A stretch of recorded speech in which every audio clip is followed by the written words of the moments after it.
And with that, I'll turn it over to our presenters. Thanks so much, Jim. So we want to welcome you. We are so excited that you're here because this is a really fun presentation in the sense that it's never going to be the same twice, because just like if any of you millennials know, you choose your own adventure and we're choosing our own Switch adventure. So I'm from the Goosebumps age. My name is Laura Hayes. I am a speech language pathologist. And And then I'm Mary Katherine Daly. I am also a speech and language pathologist. So we love the topic of switches and language because we're both SLPs, and we cannot wait to take you on this journey today. You'll notice on this first slide, there is a QR code that will take you to a folder full of jam-packed full of resources with both examples and templates for activities that we will talk about today and some that we won't. But just so that you have some tools in your toolbox to go back to. You may be on break, I'm not sure, but to take back to camp with you so you can share and kind of get started. So without further ado, my disclosures are just that I receive an honorarium for this presentation and I am a member of ASHA. And mine are very similar, except I also have my ATP through RESNA that I'm going to disclose.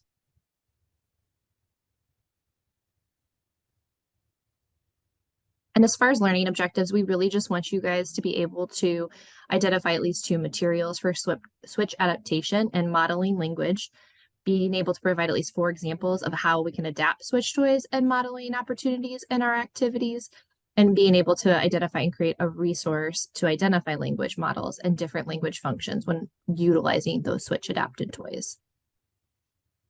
Okay, so here we are.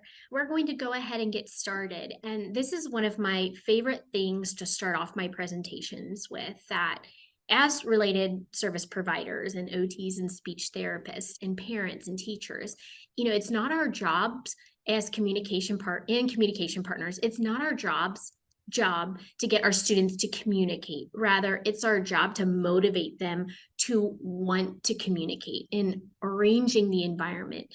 And hopefully throughout this session, you're going to get some ideas on how not to only pair the language, but also the play opportunities. We know a lot of times play is a child, and as we get older, teens, leisure, and play has so many beneficial parts and roles to it, including the cognitive piece, the memory, the attention, as well as that social interaction.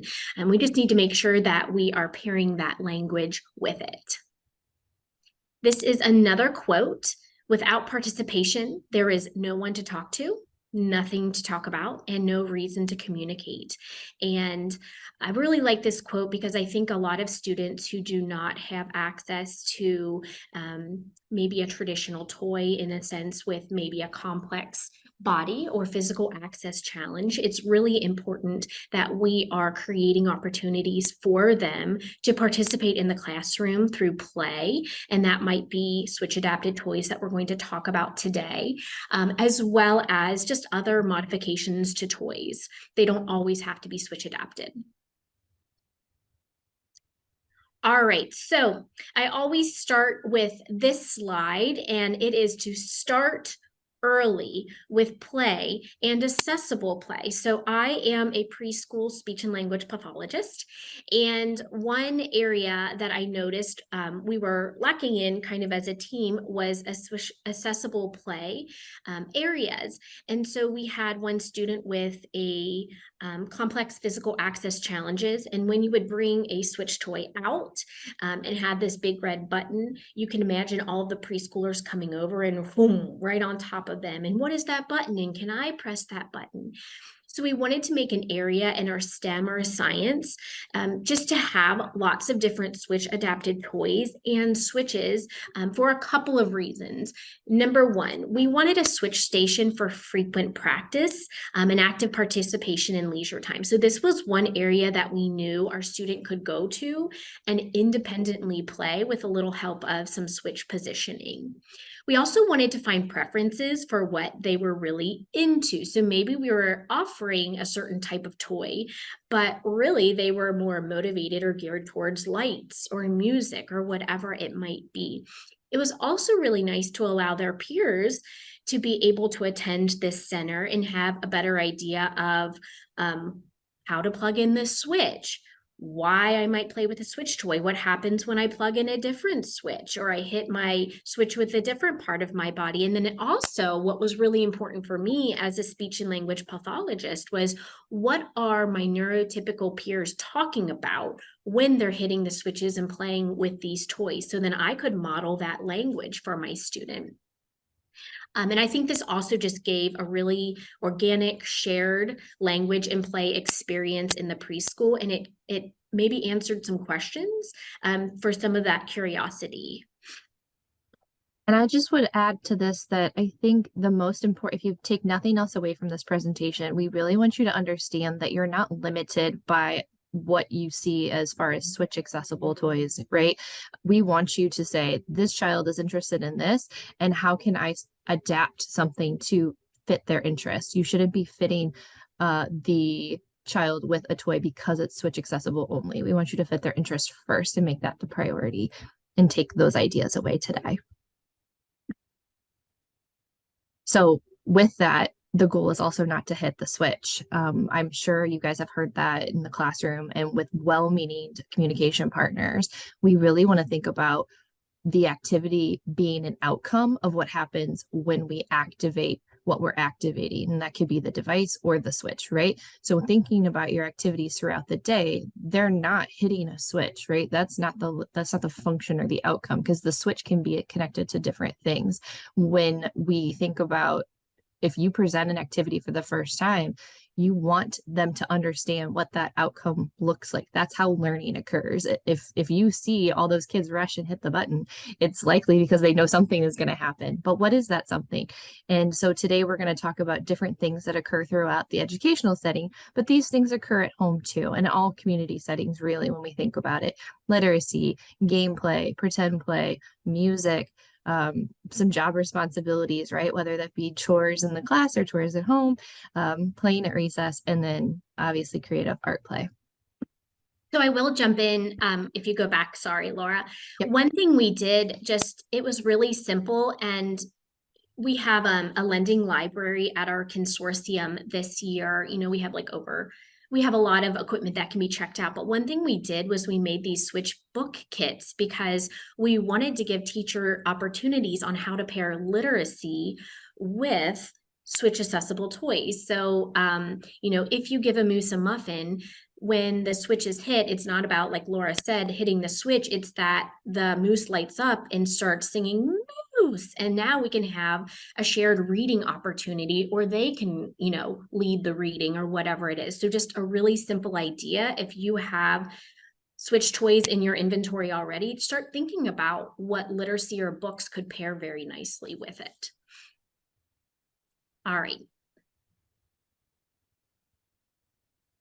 So when we think about assigning communication and language, we kind of alluded to this, right? It offers the language building blocks within the context of that activity. So this example here, right? It's not about just hitting the switch. What can we say about this book? What noises can we make? You see the page fluffers as well, right? How can we make this book accessible while also building that capacity for learning language?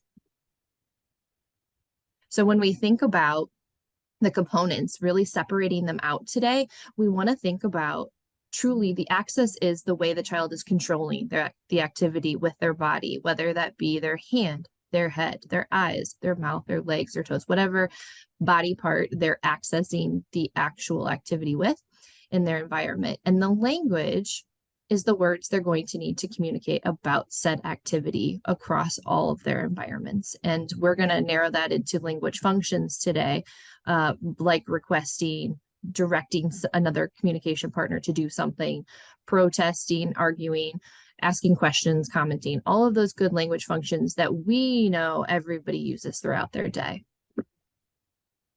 They're simultaneously considered for individuals with complex bodies, but they're not the same thing. And that can really, we can get into the weeds with that, because I think that with our AAC users, our children with complex bodies, we start to prioritize the access over the language, and they're both very, very important. So, Yep, go I'm ahead. sorry. Go ahead, Laura. Nope. So, and when you think about looking at access, you don't always need to look at access and explore access through a physical switch, through a jelly bean, through a Big Mac. You can utilize different toys like we've presented here, like these examples, just to explore access. So how can they access these, right? The soccer ball is a hover ball. So can they use gross motor extremity movement? Can they use their head? Can we put some of these toys at the side of their head just so they can explore that access piece outside of looking at it from a language view or a lens, if you will. Here is one example. Yeah, I was just going to jump in is that this is just an example of how we used suction cups to help accessible play. Didn't necessarily need to make the toy switch adapted. Do you have students who can access their toy but can't always control their graded movements, knocking them off the table? Try adding screw-based suction cups. First, unscrew the base of your toy to ensure there's enough room internally to add the screw. Place in the suction cup and then secure with the bolt on the inside of the toy. Assemble the toy back together, placing in screws. Flip the toy over and gently press down to secure. For more information, read the post. Do you have students who can access? Okay, so Laura really is going to focus on the language piece and component today. I'm going to take a little bit more of the access side and the different access methods. So one thing that we talk about in terms of, total communication and a total access approach is that play and communication might not take the same road as access. The same access method, meaning just as an example here, we have a student who uses a high-tech eye gaze device and also uses switch accessible play. And I know he could also kind of use his forearm to knock over blocks. So it's not all or nothing. It doesn't have to be all eye gaze access. We need to be looking from head to toe at these students and at these teens, building on any motor strength we see. But this was a really fun activity because we paired it with a book. It was, I think, oh gosh, it was a thesaurus book. So there was a lot of great language opportunities in it. And then this was a switch adapted pet that we made that he would take to and from school. But it was so great because on this communication page, there were questions like ask me questions about my pet. And it was so fun because kids could say, does he bite? And other things like how old is he? And then our student was able to answer. So it was just really that rich language environment with multiple access methods together that created that experience for the student. So don't think you have to just have one access method in terms of communication and play. And on that note, thinking about our students, we know, or our AAC users, we know they may fatigue, right? So when we think about looking at an activity, looking at their day, we can really map it out. This switch equation is based off the work of Linda Burkhart, the amazing, wonderful Linda Burkhart, and it looks at breaking it down. Why I like this equation is that it can really get to the heart of where do we feel like we're falling short, right? If we're presenting it, is it really that we need a different type of switch, whether it be mechanical or a proximity switch?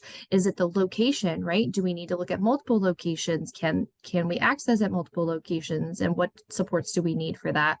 What motor patterns are we considering and thinking about? How is it a volitional movement that doesn't require a lot of energy or workup? Or the thinking about how much tone they might require, like they go into if they access that motor pattern. Like those are all considerations. And then the one where I feel like we're really going to hit on today is the activity. How can we make our material switch accessible? What language can we use around it? And how can we be good communication partners to facilitate that language so it happens organically? And that's really how we can see successful switch use.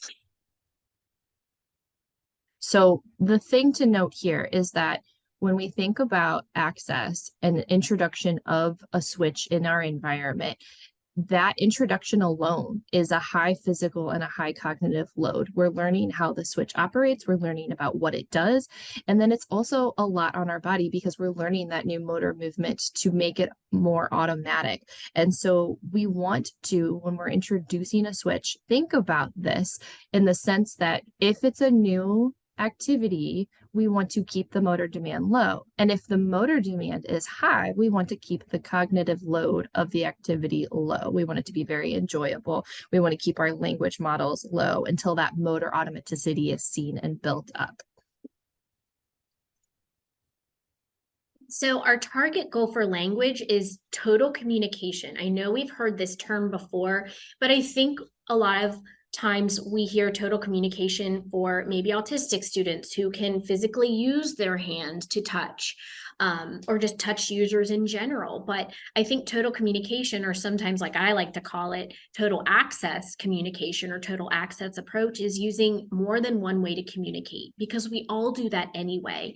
And it could be a range of different modalities. But I love this from Mays in 2017, that she talked about creating a best fit system of communication and taking advantage of skills and highlighting strengths. So you might have a student that looks very different in the morning versus the afternoon, and making sure that if they have a voice and they can whisper in the morning, well, what are we doing in the afternoon to support not only their language, but also their play?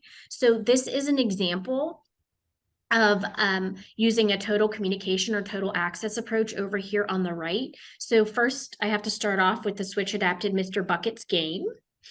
We also brought out a low-tech eye gaze board that was magnetized, so we could stick the extra tiles on the back. And then we also had this playground communication mat. These are just like floor tiles from, like, you know, if you have a gym in your basement to keep soft, make the ground soft rather. And I just printed out a 1x1 symbol and attached with clear packing tape. And I loved this because kids could jump on it. Kids could use a gait trainer on it. Wheelchairs could go over it. Kids could crawl on it, and we could all access it and play similarly. So again, just having lots of different alternative access methods and language opportunities, because I think the students should have voice in, you know, and their choice on how they're communicating and when they're communicating.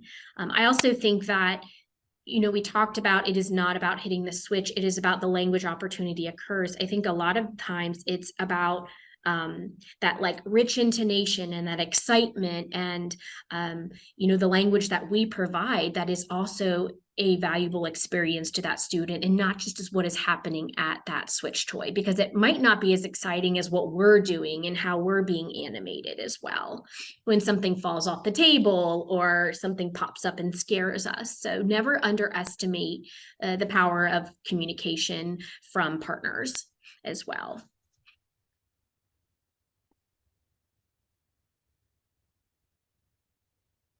Sorry, I was going through the chat. I will check it out after. So, you know, another thing that Laura had talked about from Linda Burkhart is the goal for access is motor automaticity, meaning that we don't have to think about that motor pattern anymore. So if we are doing 2 switches at the head, we don't have to think about, I have to move my neck, I have to turn a little bit. Now, if I'm going to the other side, I have to go back in my sitting position. Now I have to move my head to the left, but this switch might be higher. You know, we don't want our students to have to think about that, because if all of that cognitive load is going to the motor, then we can't be having as much targeted language opportunities for them. We can be modeling for them, but we can't be doing those simultaneously if they're still learning that access method. So what is motor automaticity? It's a movement and location that supports volitional control, so they don't have to think about that movement. I always give the example of when the lights go off at your house and, you know, you go into a room and you flip on the lights anyway without even thinking. It's just what you do because you've always done that when you go in a room and it's dark.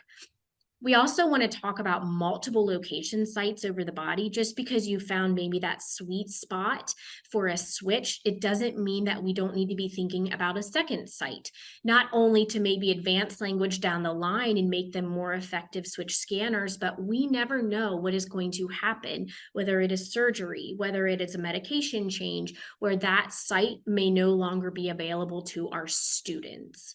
And we also need to make sure we're not fatiguing one particular site. So this is from Linda Burkhart. This is why it is so important to not only have multiple switch toys, but also just different language opportunities, maybe even with one switch toy, is that developing automaticity requires thousands of repetitions with intent, purpose, and variation. So we're not saying to go get 1,000 switch toys. Who can ever afford that? But I think what we're saying is we need to variegate the opportunities to use those switch toys. So, and I apologize, I have a cold. Who doesn't have a cold right now? Like, it's just, it is what it is, end of the school year.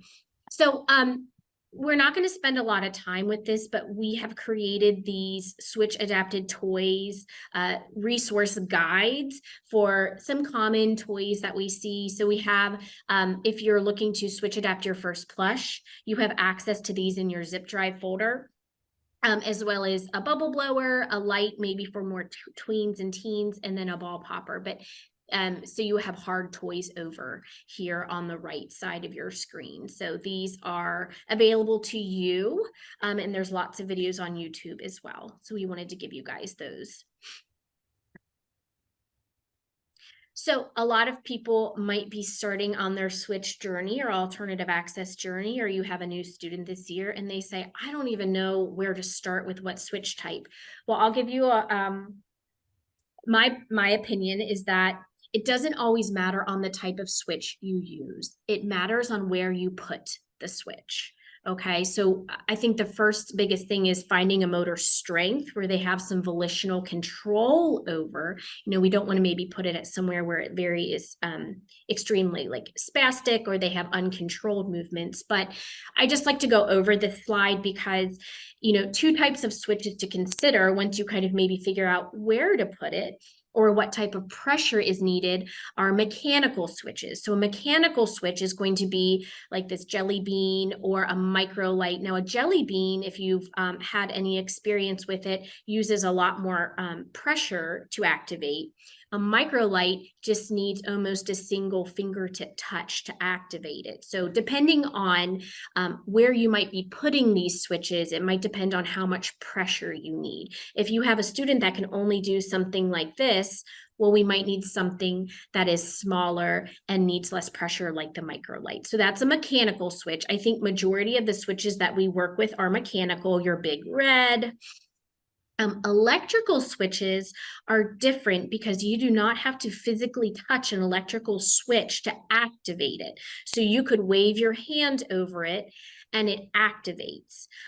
So you can see here the candy corn is a very popular one, as well as this is just a head array from Adapted Switch Laboratories where the proximity switches or electrical switches are built into the headrest.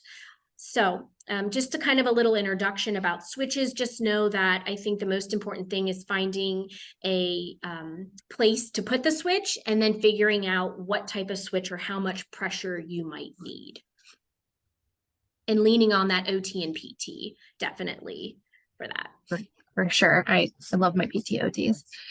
So when we think about the communication and language for our students, so now we're switching gears a little bit. What does this really look like? Again, one of your takeaways I really want you guys to make sure is that we have no naked switches, meaning we need them to understand, well, what does the switch itself actually do?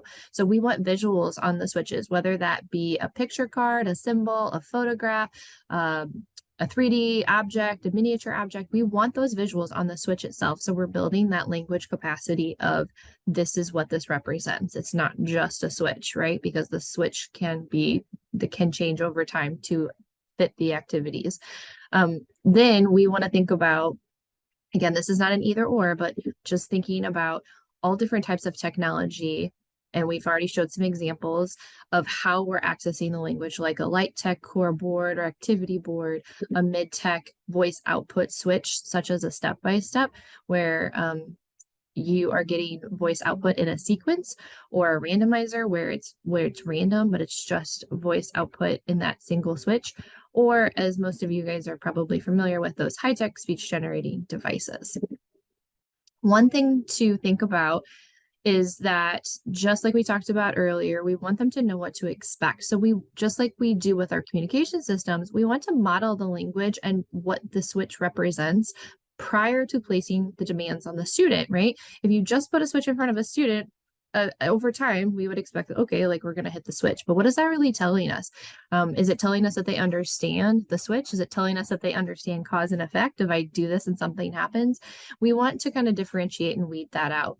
So we're going to pair our models with our spoken speech and aided language input on a system, and we're going to use it in conjunction with prompting. But the caution with this is that we really want to think about, is prompting necessary? Jean Corson says that prompting would not be necessary if you have a motor response the student has control over, a switch to match the movement that they're going to activate, and then an activity that's motivating. If those three factors are in place, you should not need to prompt. And I think that's really important for us to consider, because again, it goes back to our job, that very first thing we mentioned, that it's our job to motivate. It's not our job to complete the task for the student, if all of that internal motivation and the motor movement is there. And then think beyond go and stop and on and off. I think that's kind of where our thought process goes to, is like, okay, we'll start the switch and then that will start the activity. But we hope by the end of this presentation, you will think beyond that and get more creative in how we can use language to go around the activities that we're talking about. So for example, if we're directing activity, it could be, it's my turn, you go change the song, let's turn it on or off. Requesting, I want something, right? Do I want Moose the Muffin or Elmo today? I need help. Let's protest about that. I don't like that. Stop. One of my new favorites is that sus, right? That's suspicious. That's sus. I know that that's something that if I model, I'm probably going to get an eye roll or a look, but that sus is one of my new favorites. Commenting, like, awesome, look at that, great job, great outfit. Asking a question, where'd it go? What's that? All those great language functions. Hey, So, Laura, I'm yeah. gonna jump in really fast. So somebody had asked, can you please provide those 3 items again for reducing or not prompting? I said it was the movement itself, switch in place, and motivation. Is that correct? Yep. Motor response that they have control over, that's key. Okay. A switch to match the movement. Okay. And then the activity that is motivating. Yep. Absolutely. We had one other question I'm going to jump into, if that's okay. Somebody asked about where to place a switch if there's not a lot of volitional control and it's involuntary. I did respond to them directly that lots of play, lots of practice, no expectations. There are some handouts that we can maybe link later that talk about kind of the hierarchy of where we place the switch. We usually start at hands, and if not the hands, we go to the head. So kind of maybe even following that hierarchy. Do you have anything to add on that? I agree with all of that. One thing that I like to do with my students is look at their body and rest versus when they're engaged. And make sure, if you can, I don't know if this particular student is wheelchair bound, but make sure to look and see. Karen Kangas talks a lot about, are they an anterior pelvic tilt, which means like, are they sitting forward, or are they in a relaxed position? Sometimes something as simple as that can really impact what their control over their extremities looks like. So she does a much better job, and it kind of goes out of the scope of what we're talking about today. But look up Karen Kangas, because she talks all about anterior pelvic tilt and what that can give you. So I like to get kids out of their chairs, put them in a position where they're in interior pelvic tilt, and then see what their body can do and what that movement looks like, and then adjust from there. I think a lot of times I'll go out to consults and people will automatically just to think to put the switches at their hands.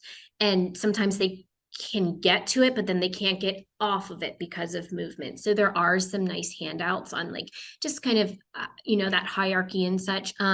We had one more question and then we have two questions. One was about total communication, which I'm going to loop in as we talk about language later.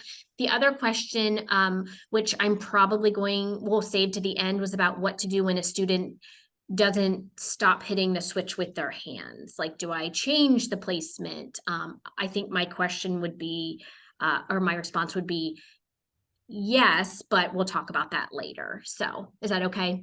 And we'll move on. Okay.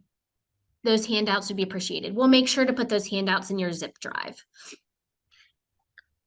All right, so getting creative with what you have. This kind of blends into what Laura is going to be leading us through with language. I kind of broke it down a little bit more into different areas of, some of the gen ed that you might be doing if they go into them. So I'm just going to show, do you mind to play this video, Laura? Thank you. So this is a spin art in all the different ways you can utilize a spin art.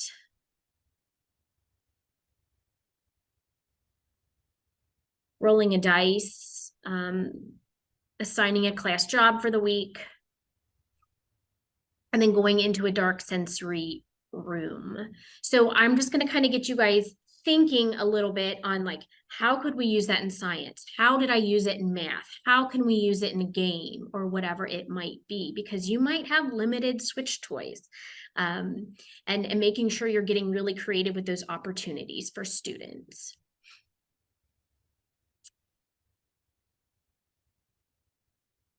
Okay.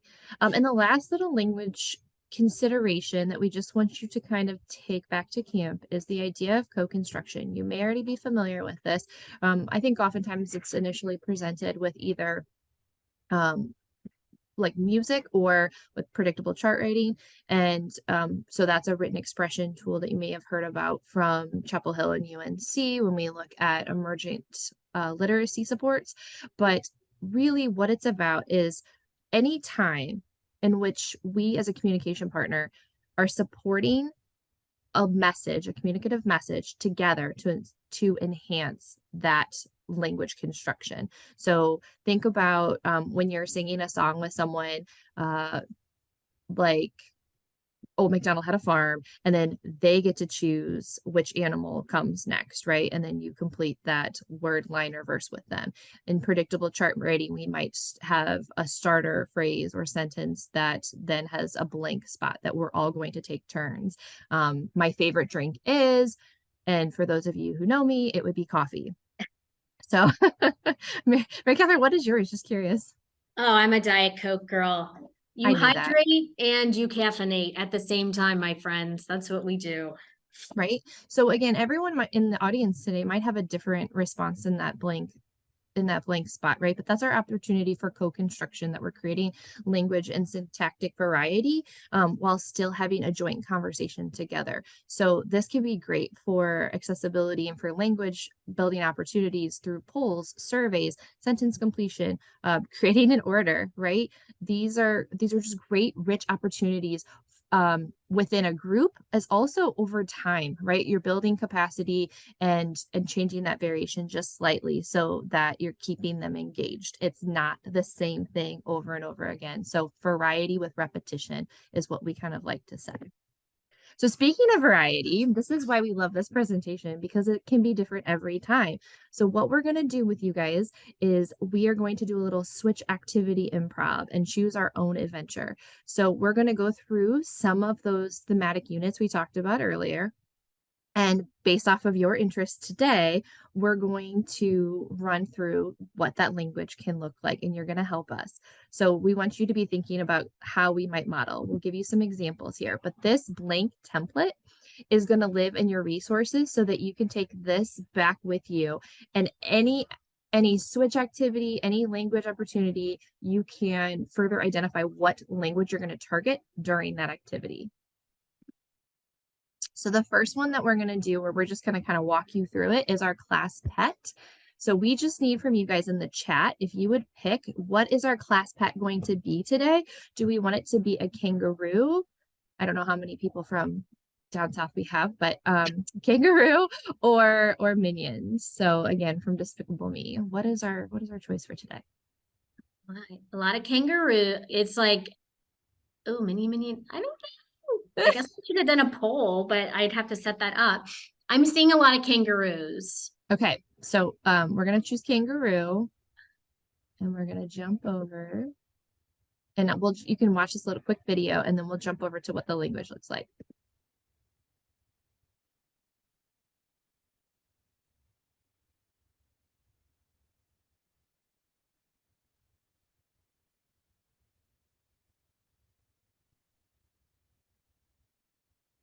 Why I love things like this, right, is a really a great presenter one time told me that if it's not fun for you, it's probably not fun for them long term either, right?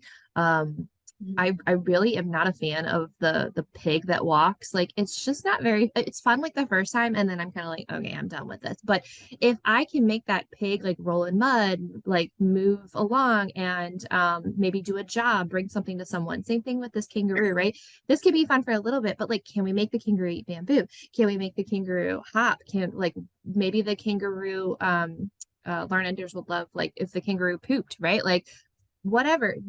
That could be engaging for the entire class, all peers that age, right? So when we think about, there was no audio on that. Instagram took my audio away, but it was just music. So it closed captioned it and what we were doing in terms of like exercising, watering. And so what that can look like if we were to fill out this, can everyone see this resource now? Yes, I can. Great. So you might identify, just for your team members, what type of switch you're using and what the location might be. One thing we haven't mentioned yet, I like to tape my locations if I have a consistent location, just in case things move around, if they get pulled out of the chair or the mouse like kind of moves. If you tape them where the location should be, or mark it somehow with some tape, that can be really helpful for all teams so that placement is consistent. But then the language down here at the bottom, how can we direct it, right? Let's play with it. Let's take it for a walk. You walk it, give it a drink, clean up the poo, make it go, make it hop. Commenting, what do we think it feels like? It's happy, it's hungry, it wants to eat. Protesting, it's too loud, I don't like it. But I want a boy kangaroo, whatever. Requesting, I want to play with it. Let's make it sleep. I want to walk it, make it hop. Questions. Can I have it? Can I have a turn? My favorite. What do kangaroos dream about? Because that is what kids that, maybe at a younger age, they might wonder, right? So these are all just some examples of how we could have a class pet integrated within something that's Switch accessible, but also building that language capacity. Even something as silly as it's going to fall off the table, it's hopping. Oh no, I think we're just such important parts of this play opportunity as a communication partner. Our minion's talking. He wanted a turn. Okay. All right. So now we've moved over to art class. And just a quick poll. What is our adventure today going to be? Are we going to do some sculpture work, or are we going to do some photography? What do we think? Oh, sculpture, photos, photography, sculpture, photography.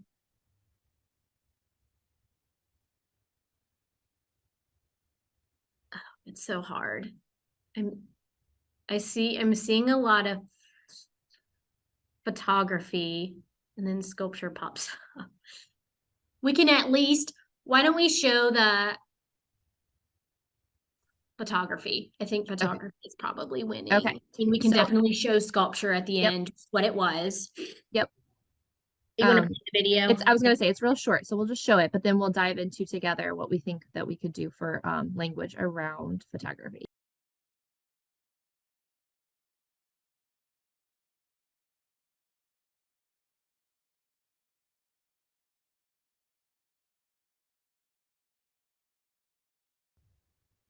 So this is, oh, go ahead. Nope, you take it. So this was something that Mary Catherine came up with. I think it was around fall, but you could do it at any point, right? Where the switch accessible piece of it is the hair dryer that is melting the wax. And so then that is how your sculpture is created, but that could be done in a lot of different capacities. Anything you would add, Mary Catherine? No, like in AbleNet has a power link, which is a power control unit, which can turn anything electrical or that has an outlet via switch accessible. And we used a power drill, which I didn't take it. It would be called like a power link. There's power link 2, power link 3. There's a power select out there, which is from a different company as well. But those are really powerful. All right, we will get to our photography.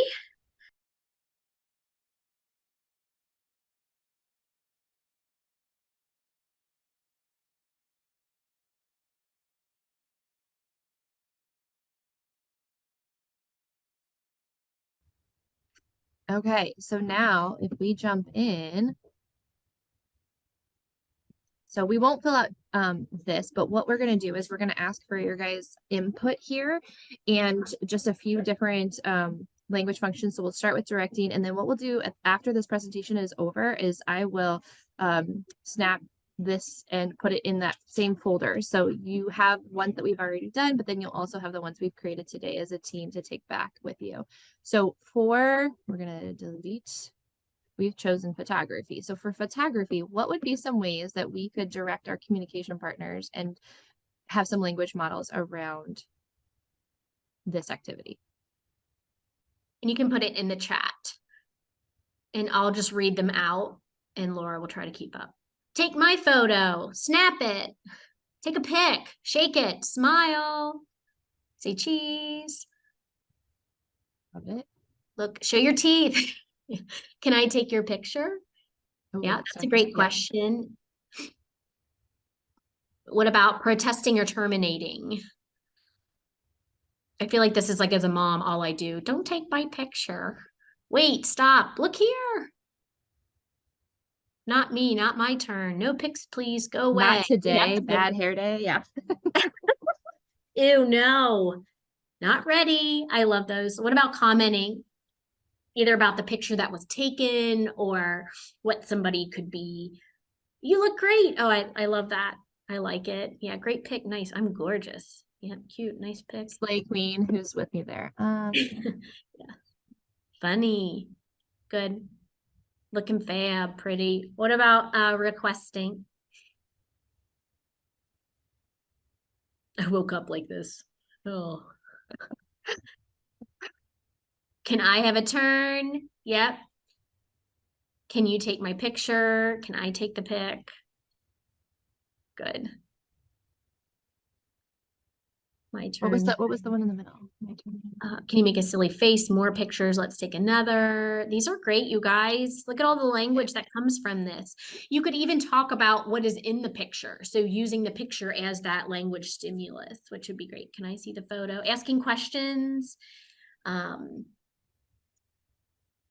Yeah, so it does. I mean, we're doing a lot of like selfie work, which again is very motivating for so many of our kids, right? But if we're doing a photography class, like we could take it of nature and then talk about it, right? And then kind of build it into science. And so the possibilities are pretty endless. And what I love is most of these activities are not going to be limited to one age group. This would be very appropriate for a teen who was working in a photography class. Yeah, who is missing. Good. Or a yearbook. Like I've worked with teens before who use the camera on their high-tech eye gaze device for a yearbook. All right. They have stopped rolling in. Let's go to the next. How do I look? I love that one. Yeah. Okay. Okay. And just keeping a time check. So we've got about 15 minutes left. So I think if we'll try to get through the rest of it. If not, just know that, you know, you can go back and create these because you have the blank template to do it. So at recess, what might we try? Are we going to do Mr. Bucket, which is the example we had the photograph of earlier, or ball launching? All right, 50-50. Ball launching is in, ball launching, bucket, ball launching, ball, Mr. Bucket, ball launching, ball launching, ball launching, ball launching. All right, let's go ball launching. That's ball where launching. we're getting at. Yep. Okay. So just 3, go ahead. 2, 1.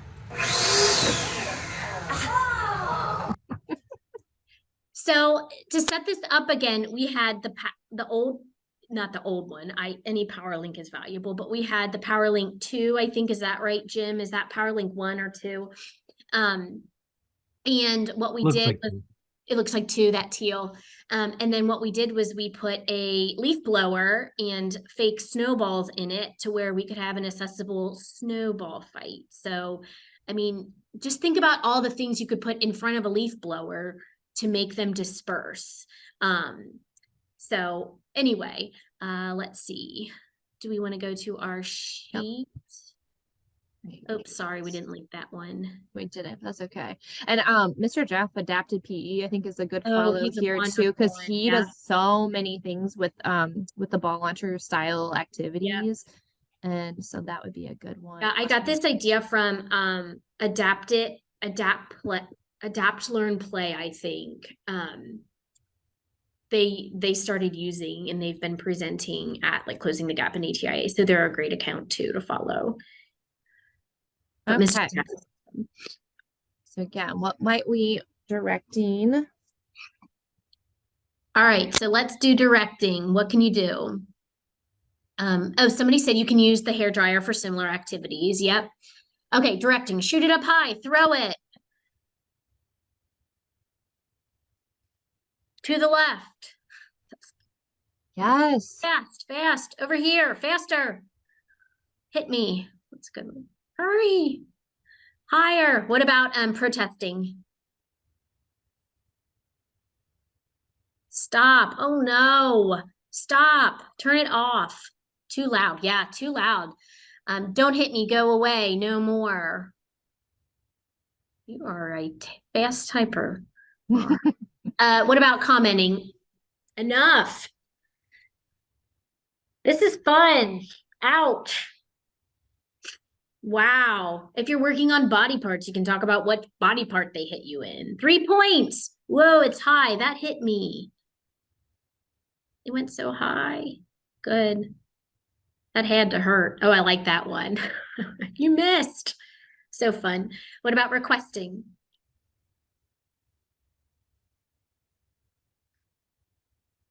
Look at that. My turn. Oh, can I have a turn? My turn. Yeah.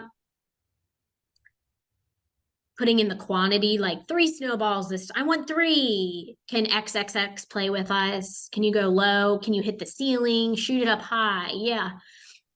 Absolutely. Do it again. Rematch. Oh, so fun. And age appropriate language. I love that. What about asking questions?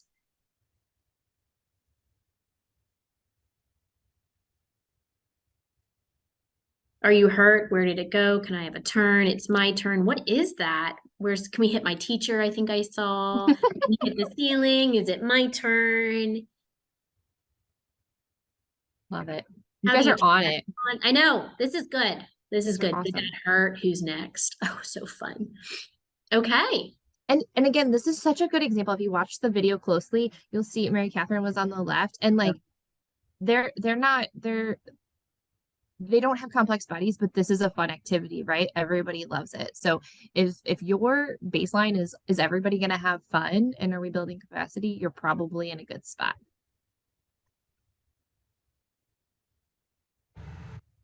All right, now we're into literacy. I cannot wait for this one. What are we choosing today? Are we choosing T Swift or are we choosing going on a bear hunt?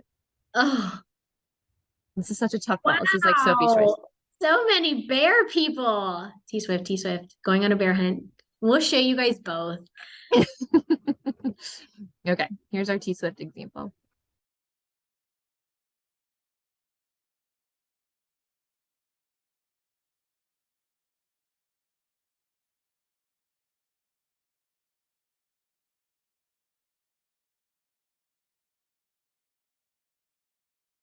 That's okay. And then we'll show you our going on a bear hunt. This is a step. Laura, do you want to tell them what a step-by-step? I'm sure a lot of people know, but this is another product that is really important to have.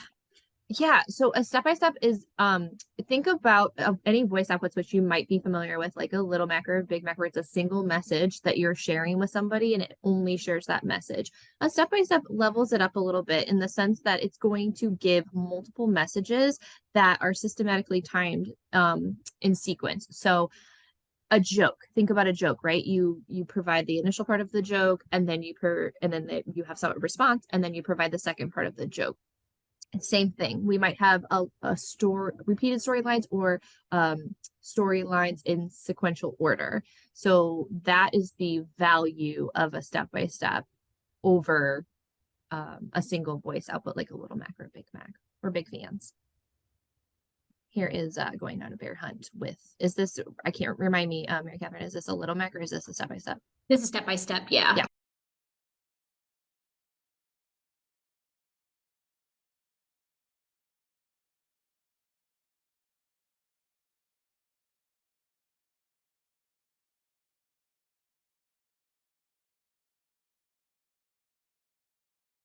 Okay, so on a bear hunt, if you guys are familiar with that story, we're going on a bear hunt. We're going to catch a big one.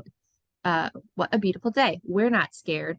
So any component of that, those repeated lines, you could put in a step-by-step so that they are more actively participating in that story. One of the benefits of step-by-steps and Little Macs is that you can use them in conjunction with high-tech systems. Again, not an either or, it's a yes and, in the sense that they're very helpful for strategic communication, in the sense that you're working on timing and engagement and return to something without focusing all of your energy on, like, I have this big array and I'm focusing on the language. So I like them for building some of that capacity as well.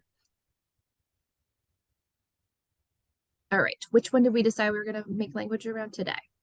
I feel like we have to go with Taylor. I'm sorry. Okay. Sorry, bears. Somebody did vote Tay-Tay. So, all right. Directing.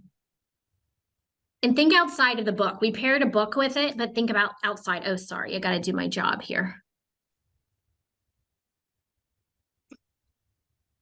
What could we do for directing? Open the book, play music, turn the page, play that song, light it up. Play this song, yeah. Let's start. Play that again. Louder. Good. What about protesting? I'm sure some of you might protest against Taylor Swift in here. Not this one. Turn it off. I don't like that. Not that song. Different song. Don't turn the page yet. I'm over her. Yes. No, just kidding. Commenting.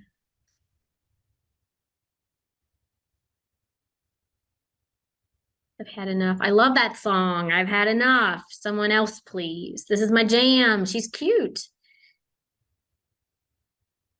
She's my favorite. What about requesting?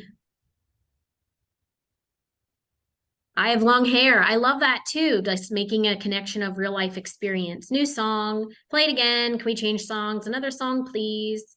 Yeah. I stand her and Travis. Is that I stand with her and Travis. I stand with her and Travis for commenting. Yeah. I love it. With like her lipstick. Yeah. Like talk about cats. And now we're going down the rabbit hole of talking about cats, and that's okay, or whatever it might be. What about asking questions? She wears pretty lipstick.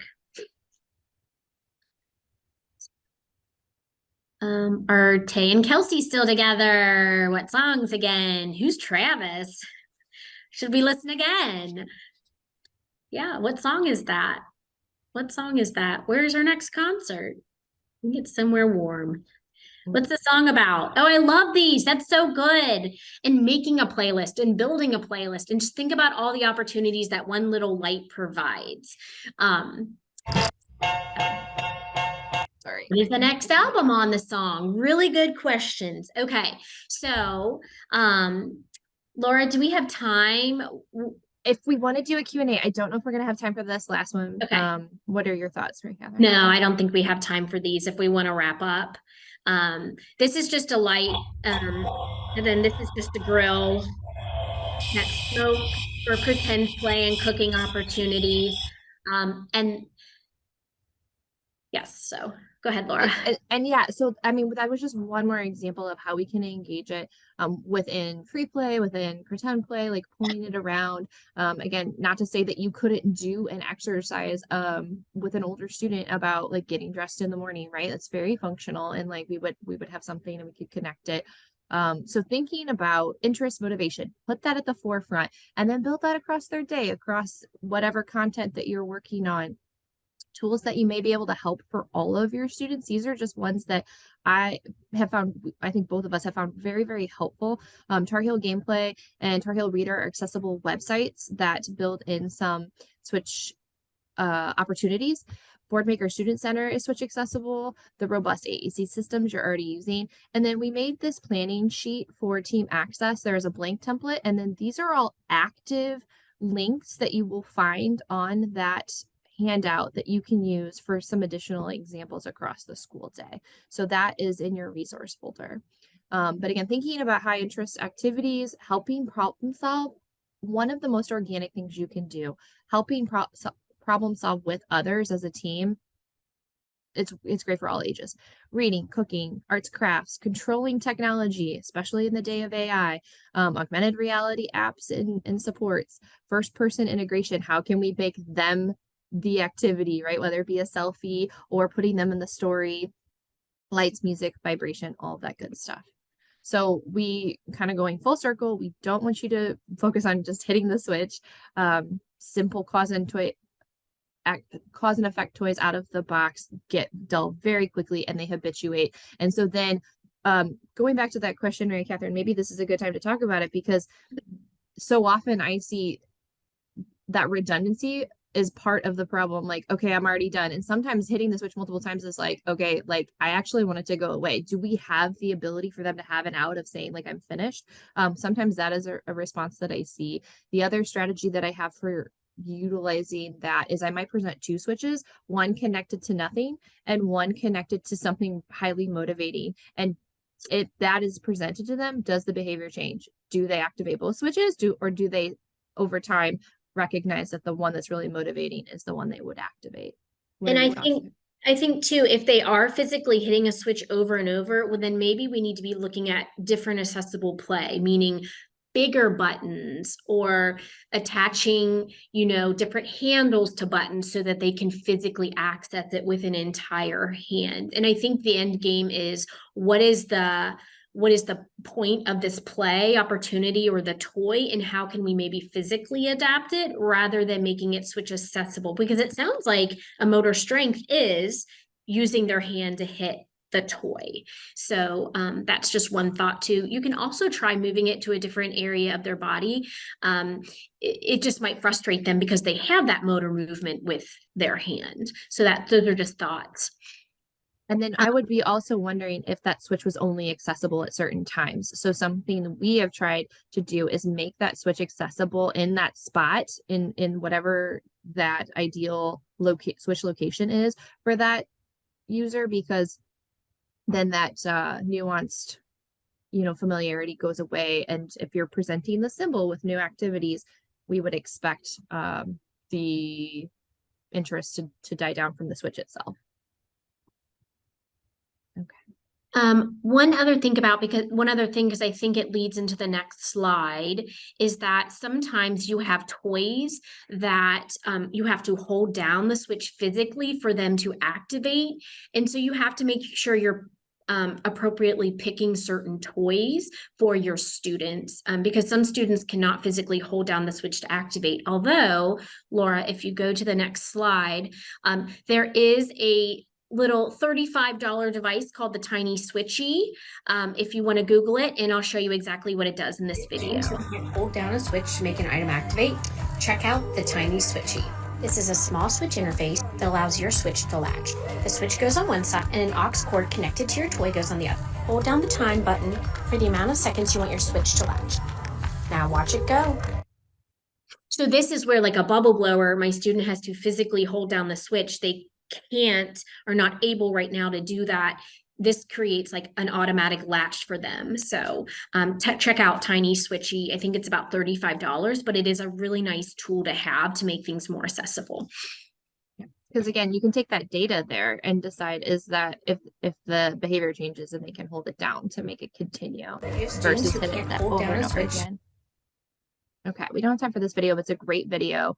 If you search Scanning for AAC on YouTube, you'll see this little peanut. She is adorable, and she is just a great example of how we're using language combined with in a switch accessible activity with feedback and social response and great wait time and engagement for both the communication partner and her to learn and build capacity. Okay. Takeaways, we hope that you're thinking about those language opportunities, pairing, switch play, incorporating access throughout the entire day, following the client or the child's lead first to find those motivating items prior to adapting your activities, and then providing access to AT and communication offers individuals with complex bodies and communication needs the ability to experience life in a more active and independent way. Thanks, Linda, for that quote. So if you go one more, Laura, I think we have some resources here. The Switch Adapted Toy Manuals, and Laura posts like brilliant research-based things on Instagram as well. So make sure you check out Laura's account, and Laura is very passionate about not leaving switches empty. So we have these Big Mac labels here that you can download for free. That they should all be in your activity pack. I think I need to add those, but I think, what is Laura's Instagram? Can you go to the next page, Yep. Laura? Yep. Here is her Instagram. We're going to go through some questions. We are physically out of time, but there were a lot of good questions in the Q&A as well as in the chat. So I'm going to go through them. The first one was asking for total communication. We love this approach. Can you give me an example of how a child with autism or autistic child with a few words, a few signs, and introducing a device, how we could use that with maybe it says switches, but I'm thinking maybe recordable switches. Do you want me to take that one, Laura, or do you want to? Yeah. So, this is the life I live, actually being a preschool speech and language pathologist. The first thing I think about is circle time, and we have high-tech devices at circle time. Our kids might not be fluently using them yet. We also have a button that we record, maybe a recordable storyline or a funny way to say good morning, whether it's howdy or hey, how's it going? Or, whatever it might be. We also look from head to toe, and if they sign, we respond to that. So maybe we're also signing at circle time. We're modeling on a big poster behind us. So I think the more language rich environment you can give, and those examples you already gave, is what total communication is all about. Even during circle time, if a student looks up very quickly and looks back down, I say, oh, you said good morning, using those gestures, those facial features, and then also realizing that behaviors are also communication. So I think you're doing everything you should be doing with total communication. If you stick those maybe recordable switches in there, it's just another way. We have recordable switches all over our preschool classroom. That say, come play with me, or I need help, or I'm hungry, or I'm thirsty. And our kids do not have, physical access challenges. So those are just, different ways that motivate our students to participate and communicate. The Switch Adapted Camera, that was actually adapted from the ground up. So I snipped 2 wires in the camera. If you're interested in doing that, I would be happy to show anybody who emails me some of the pictures. And somebody said the language opportunities are great. Are we expecting a special education class to be using their devices to say things? Are we modeling it? I think along with that is modeling without expectation, and the same thing with this, we, would never hand over hand take somebody's hand to hit a switch unless if they physically needed that, support or stabilization. And just making sure that we're modeling and not expecting anything out of it. And hopefully if it's motivating or, encouraging enough, we start to see those language opportunities. Laura, do you want to chime in on that and making sure I said that, you know, that hand over hand piece I think is really important for devices and hitting the switch, unless if you're more trialing, I want to make sure we say that correctly. Yeah, I think that it goes back to it really kind of comes back to the motivation behind communication, right? So the system is often set up for us to think about like how we can get them to respond to the unit or to the academic content. And so that's why I'm a huge proponent of like, well, how can we make it motivating for them? What are their interests? And if we haven't honed in on that and we're just modeling about the topic, but they have no interest in the topic, well, likely they're not going to be as engaged in picking up on the models that you provide. So I think it's a two-part answer. One is, if their jam is Minions or their jam is Roblox, I'm going to be incorporating Roblox throughout their entire day. I'm not to say that you can't put them in.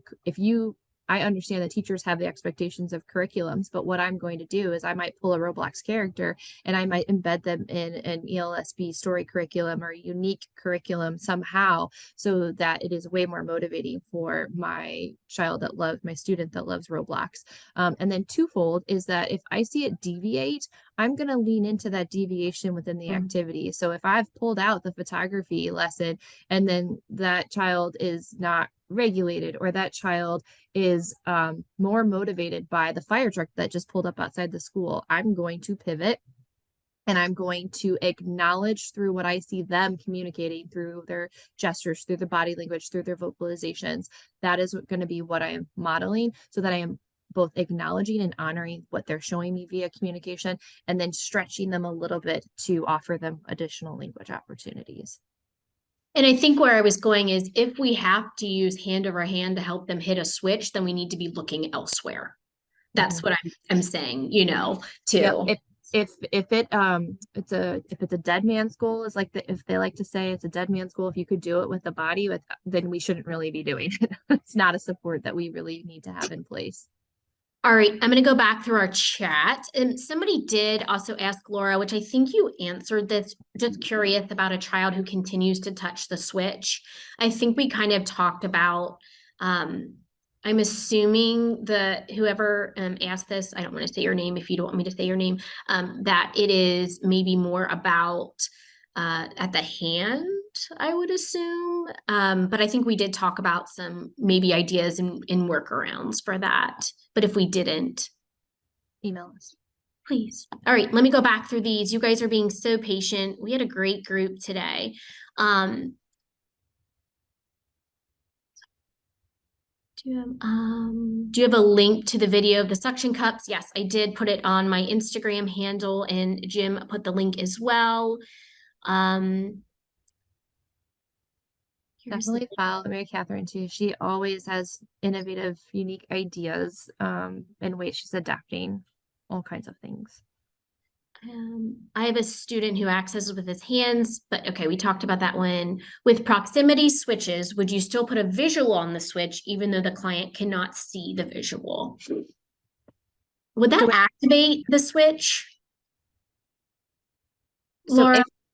So it doesn't really, to me, a proximity switch, yes, often. So what I do with proximity switches, because the majority of the time I have proximity switches, and I'm using a different body part, because those, like I would say more than 90% of the time, they don't have the graded movement necessary to come off of a mechanical switch, like a Big Mac or a Big Red. So oftentimes they cannot see where they're moving their body parts to activate a proximity. So in those situations, I have whatever visual I'm supporting. So when that switch is activated, I might pull it out so it's within their view. Does that make sense? So like I might have, if it's at their head, or if it's at their if it's on their tray, but they're moving it towards there, I'm gonna, as soon as it's activated, pull out the symbol and have that available so that it can pick. Because the most important part of the visual is that you're pairing the language behind it to build capacity over time, so that they can have more symbols, right? Or they're more familiar with the symbol when it's presented on a speech generating device. All right, I'm going through all of these options, which I do not see any more questions, but bear with me 1 minute while I go all the way down. We will add those handouts for like, you know, the hierarchy of placement. Who was the person Laura said was good to follow? Adapt, Play, Connect, and Mr. Jeff. I put that in the chat. Okay, I think that's it. That's all the questions I see, but we're accessible via Instagram or our email. So please reach out. We love, you know, chatting with you guys, learning about your ideas and what you do for your, all you do for your students. So Thank you guys so much for having us today. All right. Thank you both for such a great and entertaining presentation. A lot of great ideas. For anybody that's still here, if you'd like to earn ASHA CEUs for today's presentation, please remember to complete the assessment. You will be directed to that post-session page once the webinar ends, and the link will be included in the follow-up email that will go out tomorrow at noon Central Time. Thank you everyone for attending, and have a great day.